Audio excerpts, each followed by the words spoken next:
Alright, hello everyone. Welcome back to Fab's YouTube channel. A bit quieter today because my parents are sleeping, but I want to see if I get this video out. So, this is Yado and His Significance by Fatfish. I'm going to give you a preview of what you're going to see. The things on text in front of you will not be exactly what I say.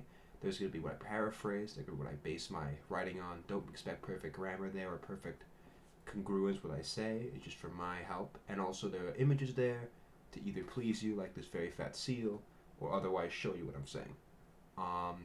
Again, this will be on Yado from Lisa the Painful, and not Painful, the sequel, the joyful one.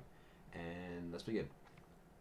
So first, who is Yado? Because many of you guys have no idea who this guy is. So Yado is the primary antagonist of the Lisa series, or he isn't. Maybe he is. In some ways he is, in some ways he isn't. It's a very long game, which I can't really explain in the scope of this video, but if you've played it, you'll understand what I mean. So what is Lisa?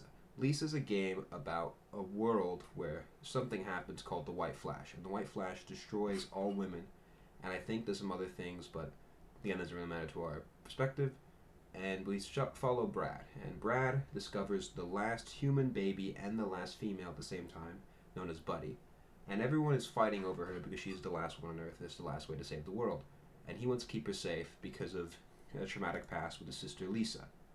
And the sequel and DLC, which is going to be where a lot of the video comes from, is going to be from Lisa the Joyful, which takes place after, which is Buddy surviving after the events of the former game. Now, I'm just going to give a quick spoiler warning. I can't discuss Yado without the spoiling things. I'm going to try my best to keep it as unspoiled as possible, but there will be spoilers just because of how important Yado's mystery is to the game. Let's move on.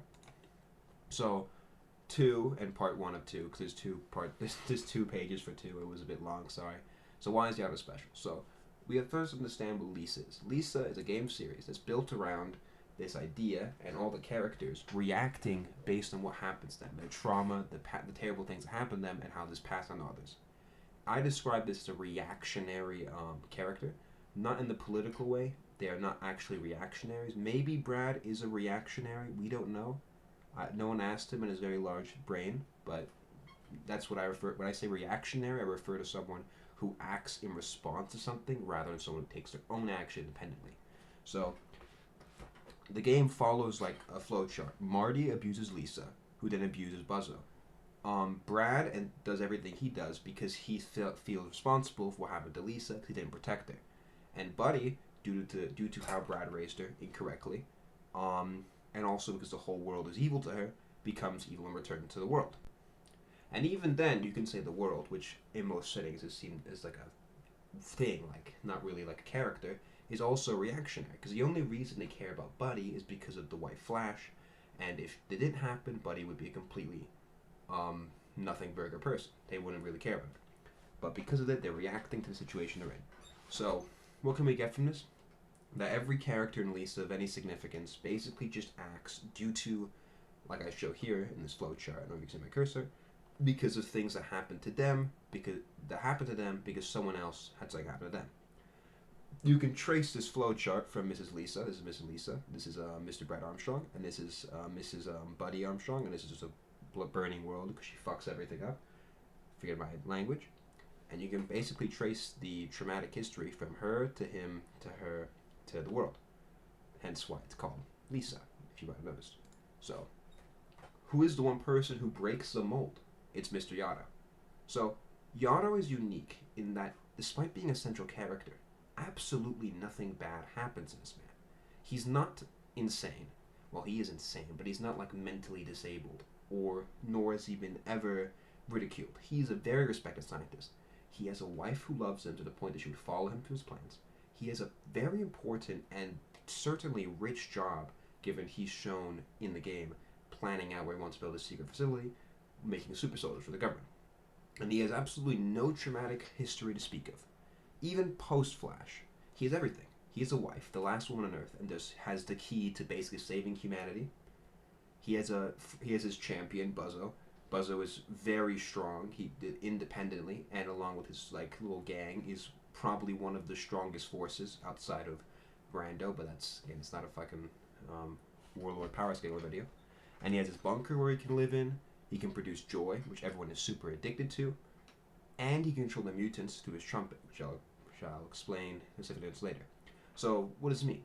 He has no trauma, he has no stress, he can basically just save the world, become a great hero, and live very comfortably and happy as this hero and saving the world. But what does Yado do? What does he do instead? He becomes evil. He kills his wife after giving birth to Buddy, so that there's only one woman left, Mrs. Buddy, that everyone will fight over. He does this intentionally to kill as many people.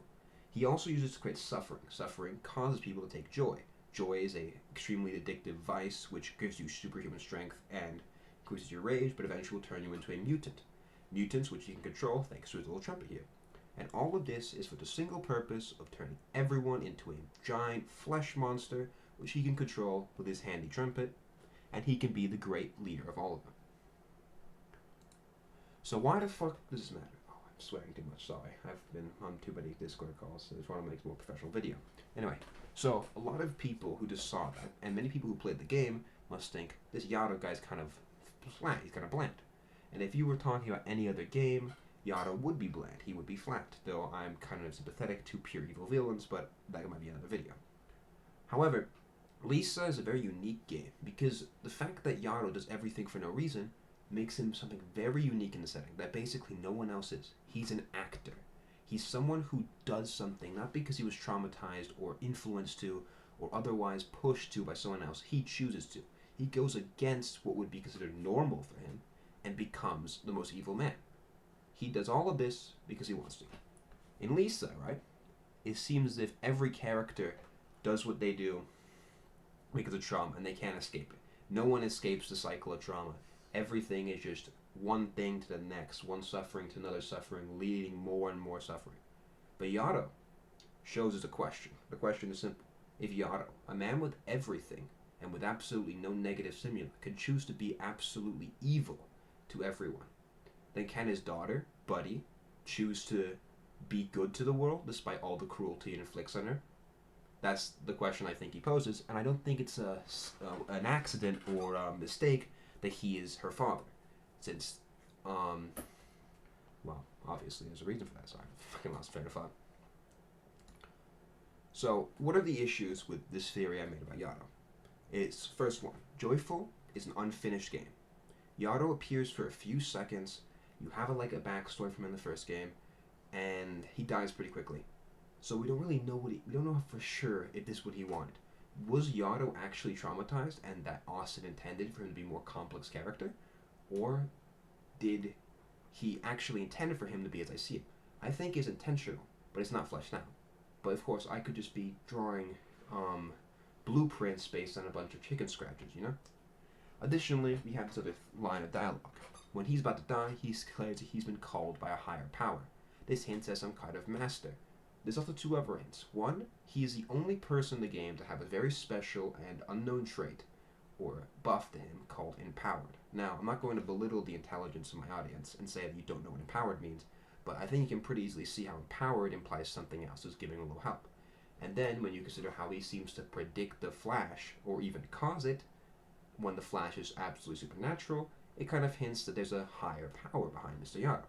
Now, if Yado is being controlled by a Cthulhu in space, obviously Mr. Yado is not an actor, he's another reactor, a reactionary.